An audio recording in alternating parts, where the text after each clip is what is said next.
Hello dear students, Assalamu alaikum. I'm Dr. Niaz and you are watching my YouTube channel Dr. Niaz Lectures. अगर आपने अभी तक हमारा channel subscribe नहीं किया है तो चैनल को सब्सक्राइब करें और बेल आइकन को क्लिक करें ताकि हमारे जो भी न्यू आने वाली वीडियो की नोटिफिकेशन आप तक हर वक्त पहुंच सके। इस वीडियो को लाइक भी करें, कमेंट भी करें और अपने दोस्तों के साथ शेयर भी करें। तो डियर स्टूडेंट्स, हमने पढ़ा था कि ह्यूमन के अंदर जो है रेस्पिरेशन का प्रोसेस किस तरीके से होता है, और हमने ये भी पढ़ा था कि ह्यूमन के अंदर जो रेस्पिरेटरी ऑर्गन है वो लंग्स हैं और ह्यूमन के अंदर जो रेस्पिरेटरी सरफेस है वो इनसाइड है। तो उस टॉपिक को जो है मैं आगे आज कंटिन्यू कर रहा हूँ। आधा जो है हमने पिछले लेक्चर में पढ़ा था और आधा जो है आज हम इसको कंप्लीट करते हैं। So let's come to start this process of the breathing, that how it takes place in the human being. Okay, so the आज हम जो डिस्कस करेंगे वो प्रोसेस ऑफ द ब्रीथिंग को डिस्कस करेंगे कि प्रोसेस ऑफ ब्रीथिंग जो है वो एक्चुअली किस तरीके से होता है ह्यूमन बीइंग के अंदर। Since the respiratory surfaces are located deep inside the body, इसको हम पहले डिस्कस कर चुके हैं कि ह्यूमन के अंदर जो रेस्पिरेटरी सर्फेसिस हैं वो इनसाइड द बॉडी प्रेजेंट है। ठीक, इन दी लंग्स, लंग्स के अंदर जो वो रेस्पिरेटरी सर्फेसिस प्रेजेंट हैं। तो आपको मैंने ये भी बताया था कि रेस्पिरेटरी सरफेस के थ्रू जो है एक्चुअल गैसेज एक्सचेंज होती है। तो ह्यूमन के अंदर जो रेस्पिरेटरी सरफेसेस हैं वो डीप इनसाइड दी बॉडी है, लंग्स के अंदर प्रेजेंट है, जिसे हम अल्वियोलाई बोलते हैं। Okay, so in order to perform the exchange of gases, so इस तरीके से अगर ह्यूमंस गैसेज एक्सचेंज करना चाहते हैं, the air must first brought into the lungs. तो ये पहले पहले ज़रूरी है कि एयर जो है सबसे पहले कहाँ आए, लंग्स से आए। कहाँ से? एटमॉस्फेयर से। मतलब कि अगर ह्यूमंस के अंदर गैसेस एक्सचेंज होंगी तो सबसे पहले एयर जो है वो एटमॉस्फेयर से लंग्स तक आनी चाहिए। क्यों? क्योंकि ह्यूमन के अंदर जो गैसेस एक्सचेंज होती है या जो रेस्पिरेटरी सरफेसेस है वो इनसाइड है। तो इसीलिए सबसे पहले एयर को एटमॉस्फेयर से लंग्स तक आना होगा ताकि ह्यूमंस के अंदर गैसेस का एक्सचेंज हो सके। It is achieved through the process of breathing और वेंटिलेशन। इट इज़ अचीव्ड का मतलब कि जो गैसेस हैं वो इनसाइड आ रही हैं या जो गैसेस आउट हो रही हैं वो किस प्रोसेस से होंगी? ब्रीथिंग या वेंटिलेशन। सिंपली हम बोल सकते हैं कि ऑक्सीजन गैस का इन होना और कार्बन डाइऑक्साइड गैस का आउट होना, उसे हम क्या बोलेंगे? उसे हम ब्रीथिंग बोलेंगे या वेंटिलेशन बोलेंगे, सेम ही बात है। The process of breathing consist of two phases. Breathing के अंदर टू फेजेस आ जाते हैं, एक इंस्पायरेशन, दूसरा एक्सपायरेशन। ब्रीथिंग के अंदर टू फेजेस होते हैं, number 1 inspiration, number 2 expiration. Okay, अब हम डिटेल में स्टडी करेंगे कि इंस्पायरेशन क्या होता है और एक्सपायरेशन क्या होता है। इंस्पायरेशन किस तरीके से होती है और एक्सपायरेशन जो है वो किस तरीके से होती है। ठीक, इंस्पायरेशन का मतलब है गैस का इन होना। ठीक, जैसे ऑक्सीजन गैस एटमॉस्फेयर से होती हुई लंग्स के अंदर इन हो रही है तो इसका मतलब ये क्या हो रहा है? इंस्पायरेशन का प्रोसेस हो रहा है। इस तरीके से कार्बन डाइऑक्साइड लंग्स के अंदर प्रेजेंट है और कार्बन डाइऑक्साइड एक्सक्रिएट हो रही है एनवायरनमेंट के अंदर, तो इसका मतलब इस प्रोसेस को हम क्या बोलेंगे? एक्सपायरेशन प्रोसेस बोलेंगे। ये तो जस्ट डेफिनेशन है इंस्पायरेशन प्रोसेस और एक्सपायरेशन प्रोसेस। अब हम डिटेल में स्टडी करेंगे कि ह्यूमंस के अंदर इंस्पायरेशन का प्रोसेस किस तरीके से होता है और एक्सपायरेशन का प्रोसेस किस तरीके से होता है। ओके, सबसे पहले जो है हम डिस्कस करते हैं इंस्पायरेशन को, that what is the inspiration. Inspiration एक ऐसा प्रोसेस है जिसकी मदद से atmosphere air is directed through the air passage way up to the alveoli in the lungs. मतलब कि एयर का एटमॉस्फेयर से होकर कहाँ तक पहुँचना? लंग्स तक पहुँचना। इस प्रोसेस को हम क्या बोलेंगे? इंस्पायरेशन बोलेंगे। या सिंपली हम ये भी बोल सकते हैं द इनहेलेशन ऑफ एयर और the inhalation of oxygen is called inspiration. अब इंस्पायरेशन का प्रोसेस किस तरीके से होता है, ऑक्सीजन जो है वो किस तरीके से इन होती है, उसको हम डिटेल में डिस्कस करते हैं। It involve contraction of intercostal muscles and diaphragm. बहुत ही इंपॉर्टेंट पॉइंट कि इंस्पायरेशन के दौरान इंटरकोस्टल मसल्स की क्या होगी, कॉन्ट्रैक्शन होगी। इंटरकोस्टल मसल्स कौन से हैं, ऐसे मसल्स जो रिब्स के बिटवीन प्रेजेंट है उसे हम इंटरकोस्टल मसल्स बोलेंगे। और इंटरकोस्टल मसल्स के अंदर क्या होगी, कॉन्ट्रैक्शन होगी। और डायफ्राम भी क्या होगा, कॉन्ट्रैक्ट होगा। डायफ्राम क्या है, एक मस्कुलर शीट है जो हम पहले डिस्कस कर चुके हैं। अगर आपने मेरा पिछला वीडियो नहीं देखा है तो सबसे पहले आप उसको देखें और उसके बाद इसको देखें ताकि आपको समझ आ सके कि डायफ्राम क्या है और इंटरकोस्टल मसल्स क्या है। क्योंकि मैंने ये जो सब टर्म्स जो है पिछले लेक्चर के अंदर जो है बता दिए हैं, तो इसीलिए अभी मैं डायरेक्टली बोल रहा हूँ कि ड्यूरिंग इंस्पायरेशन जो है कॉन्ट्रैक्शन होगी इंटरकोस्टल मसल्स की और डायफ्राम की।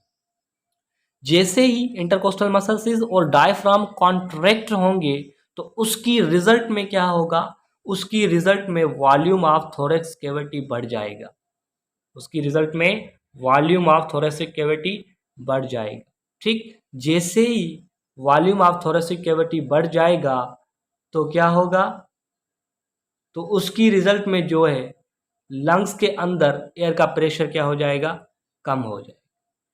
ठीक, थोरेसिक कैविटी का वॉल्यूम बढ़ेगा तो लंग्स के अंदर जो है एयर का प्रेशर क्या हो जाएगा, कम हो जाएगा। और जैसे ही लंग्स के अंदर एयर का प्रेशर कम होगा तो जो एक्सटर्नल एयर है वो इन होगी, किसके अंदर, लंग्स के अंदर इन होगी। क्योंकि air always move from high pressure to the low pressure.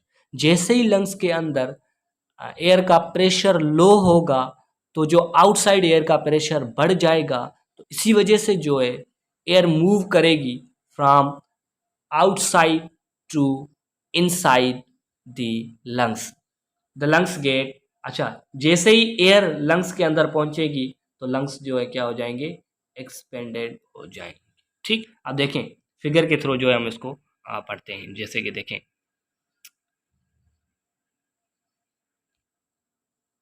अब देखें ये गैस क्या हो रही है, इनहेल हो रही है। मैंने आपको क्या बोला कि ड्यूरिंग इंस्पायरेशन गैस क्या होगी, इन होगी। गैस का इन होना उसे हम क्या बोलेंगे, इंस्पायरेशन बोलेंगे या ब्रीथिंग इन बोलेंगे, सेम बात है।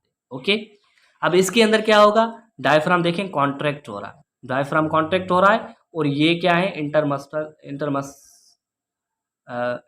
मसल्स हैं। ठीक, ये इंटरकोस्टल मसल्स हैं जो बिटवीन द रिब्स हैं, ये भी क्या होंगे, कॉन्ट्रैक्ट होंगे। और ये क्या है, ये डायफ्राम है। ठीक है, ये जो मस्कुलर शीट है इसे हम क्या बोलेंगे, डायफ्राम बोलेंगे, जो यहाँ लेबल्ड भी है। ये डायफ्राम भी क्या होगा, कॉन्ट्रैक्ट होगा। और इसकी रिजल्ट में क्या होगा, इसकी रिजल्ट में ये सारी क्या है, थोरेसिक कैविटी है। तो थोरेसिक कैविटी का क्या हो जाएगा, वॉल्यूम बढ़ जाएगा। यानी ये चेस्ट कैविटी या थोरेसिक कैविटी क्या हो जाएगी, एक्सपेंड हो जाएगी। क्यों एक्सपेंड हुई, क्योंकि एक तो जो है डायफ्राम कॉन्ट्रैक्ट हो गया और दूसरी बात यह कि इंटरकोस्टल मसल्स भी क्या होंगे, कॉन्ट्रैक्ट हो गई। और उसकी रिजल्ट में क्या होगा कि चेस्ट कैविटी एक्सपेंड होगी। जैसे चेस्ट कैविटी एक्सपेंड होगी तो उसकी रिजल्ट में क्या होगा, उसकी रिजल्ट में जो है लंग्स के इनसाइड जो है प्रेशर कम हो जाएगा।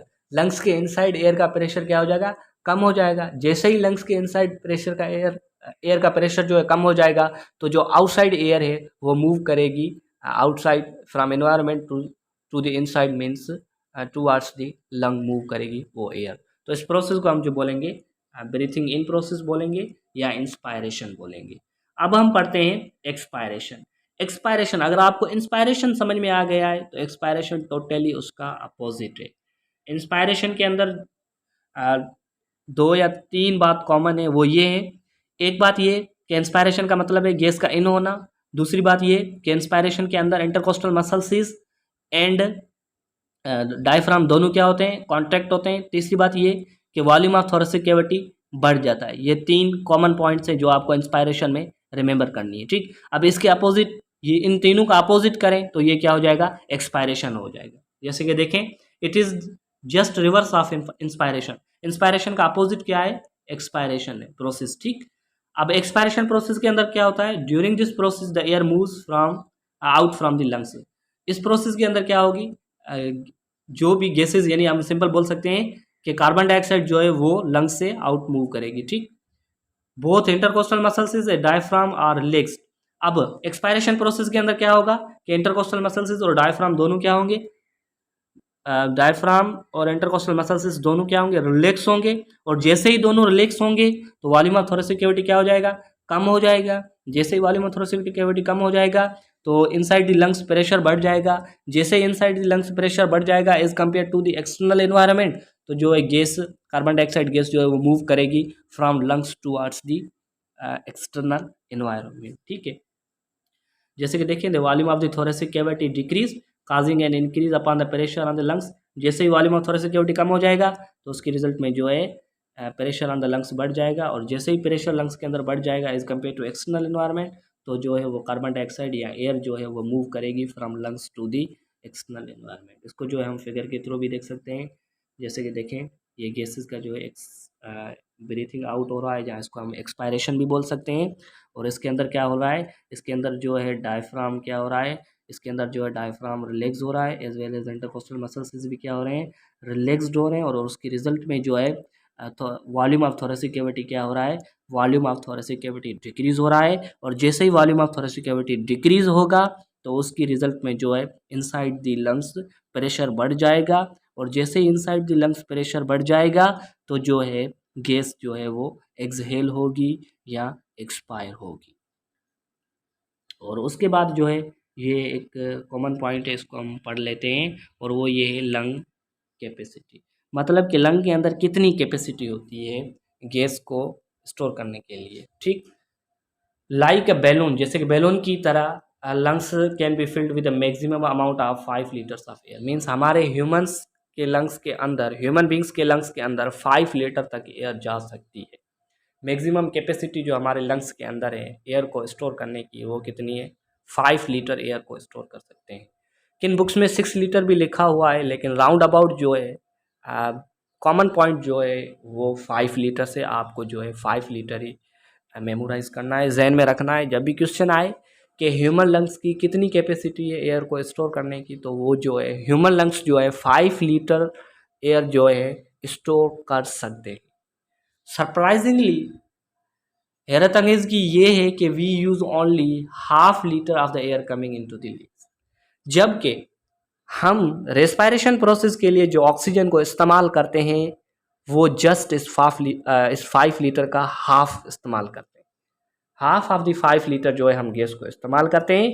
और फिर सर बकाया एयर कहाँ चली जाती है, वो जो है डिफरेंट प्रोसेस होते हैं, वो जो है आपको ब्रॉड लेवल के अंदर पढ़ाया जाएगा। जैसे आप फर्स्ट ईयर इंटर में जाएंगे तो उस ब्रॉड लेवल पे जो है आपको इसका रीज़न भी बताया जाएगा कि 5 लीटर एयर में से हम तो सिर्फ हाफ लीटर एयर इस्तेमाल करते हैं फॉर एस्पायरेशन, फिर दूसरी एयर जो है वो कहाँ चली जाती है। ओके, तो ये था आज का टॉपिक। C you next.